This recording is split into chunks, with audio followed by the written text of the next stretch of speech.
Hello everyone, this is round I don't know how many of trying to make this video, but that's okay because I'm gonna keep doing it. And if it gets interrupted again, I am going to post the original one because that's what that means. That's the one that needs to go up. But anywho, my name's Adria. I am going to tell you my testimony of how I accepted Jesus and hopefully you enjoy it and get something out of it in whatever way that is. So I will start by saying that I was raised Christian. I definitely was cool with some of it, not cool with others, and went along for a little while, and then left it for quite a while. And by left it, I mean denied.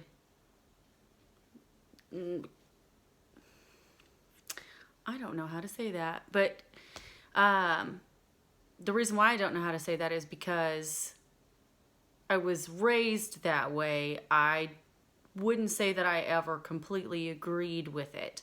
Not when I was little or a teen or any of it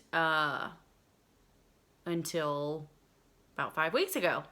So on October 18th, I accepted Jesus by myself in my room because he did what he needed to do to get to me.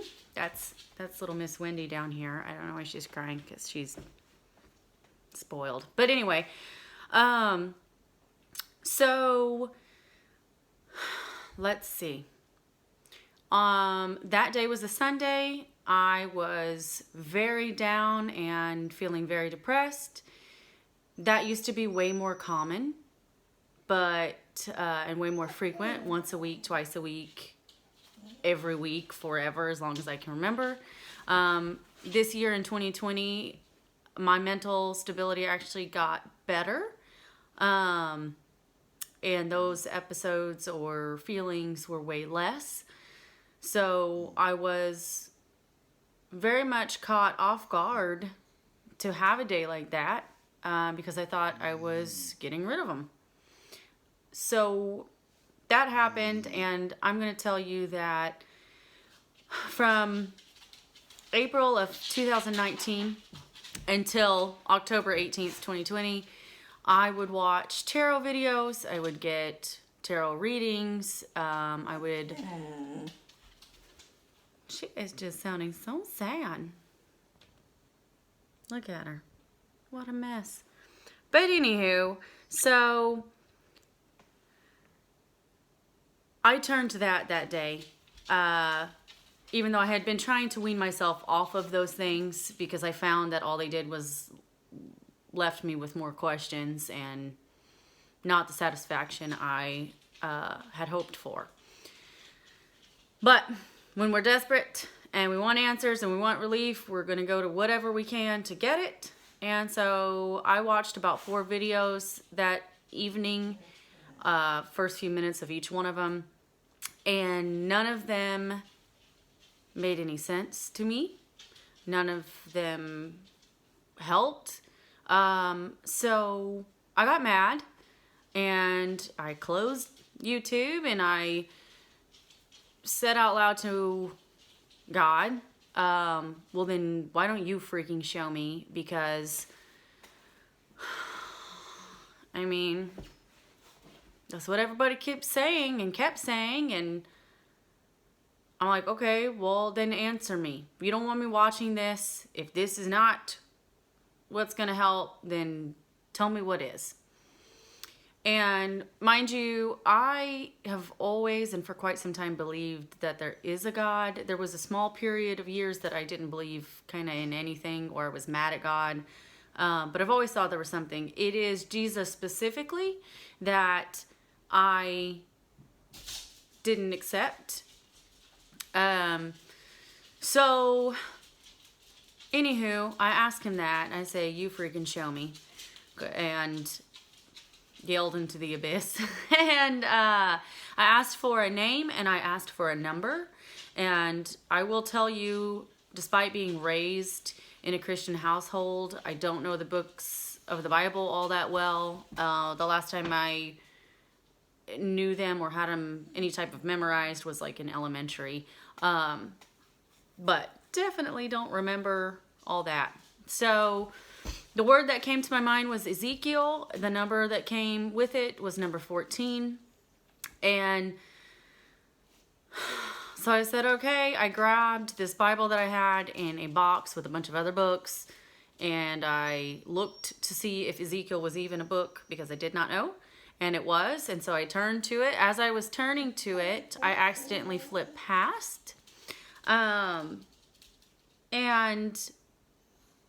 I landed on John 14, verse 6. This Bible is not mine. It was my daughter. She's had it for years. I don't even remember where she got it from. It was just in that pile of books. But anyways, I accidentally flipped past. I landed on that page. And the verse that was highlighted, I'm going to go to really quick so I can read it to you. Okay, so that verse says, Jesus said to him, I am the way, the truth, and the life. No one comes to the Father but through me. Now, all I have to say is when I'm over here not accepting Jesus specifically, and I've got friends that weren't raised in the church that have some relationship with Jesus. I've got ones that were and have it. I have people that would make fun, or I know all type. I know everybody. I know would name one. But I didn't speak to Jesus. I said to God, then you freaking show me if Jesus is, because that's what I had in my mind. It's been my struggle is really, and to accidentally turn to that page, and then the fact that it's highlighted. If I accidentally turned to that page and nothing was highlighted, I would have just continued going on. But it caught my eye, and so I read it, and that's what it was, which to me is kind of mind-blowing and also a very clear answer. So after I saw that, I turned to Ezekiel 14, and it's along the lines of stating how people put idols first, or they go through other means to try to get to God instead of just going directly to Him. Feel free to read it. I think I read, so it's chapter 14. I read like verse 1 through 12 or 13.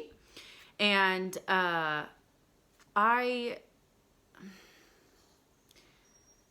it's just very mind-blowing that day none of the videos made sense. I speak out to God to basically, that whole test Him business.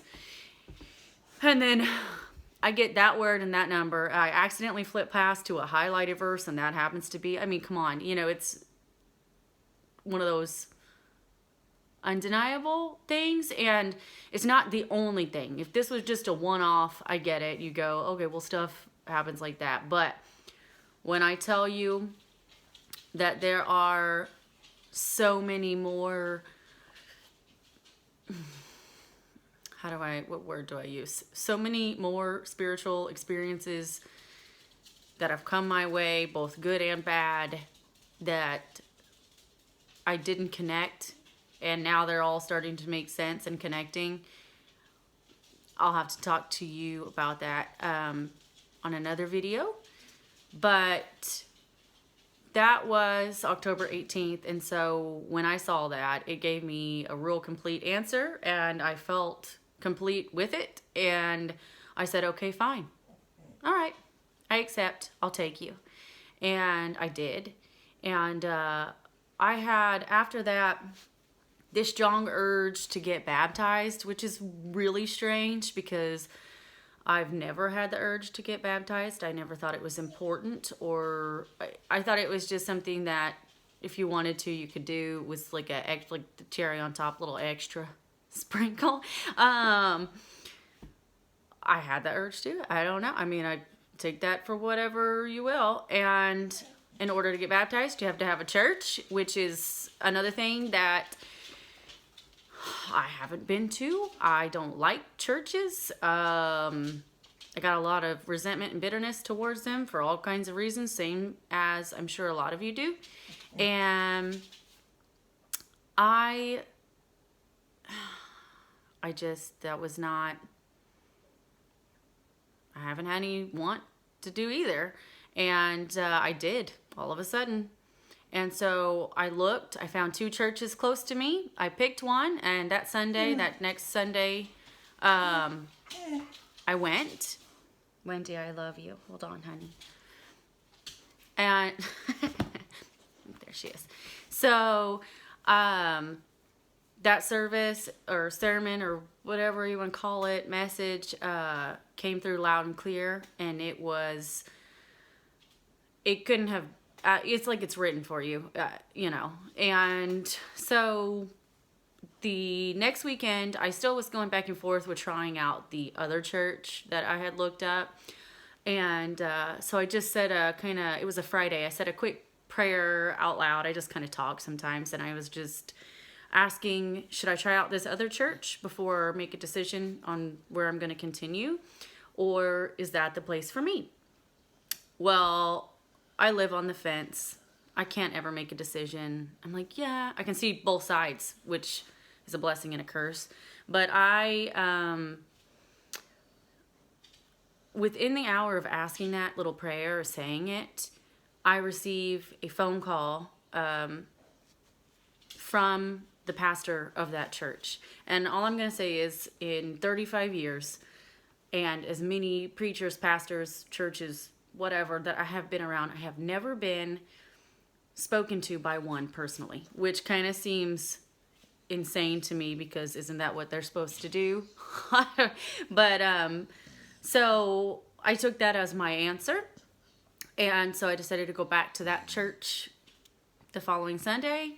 Another great one that seemed directed straight at me. It was all about finding your purpose, and later on you'll see why that's another one of those crazy coincidences. And I went back. They made it really easy to say, if you want to be baptized, send this text message. And I was like, done. I like it here. Whatever. Let's do it. And I also have to say that the first time I went to the church, we slipping. First time I went to the church, I did what I always do when I go to church. I am looking to see how the people treat me, and I'm going, if they don't treat me how I think a Christian should, or people in church should, I'm going to be turned off real quick. I'm going to go, yep, point proven. I also am always looking for a husband. So I go in there going, oh, I'm going to find me a man. He's going to be a good one.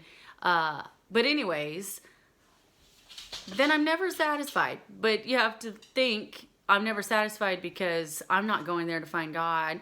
I'm going there to find things for myself. So no wonder it hasn't worked. And I started to feel like that first time. And then I told myself, correct your mind. You are here to learn. You are here to see if this is where you're supposed to be. You're here to see if this is true. And so it ended up great that I had to not let little things distract me, because they will, and then they'll pull you somewhere else that you don't need to be.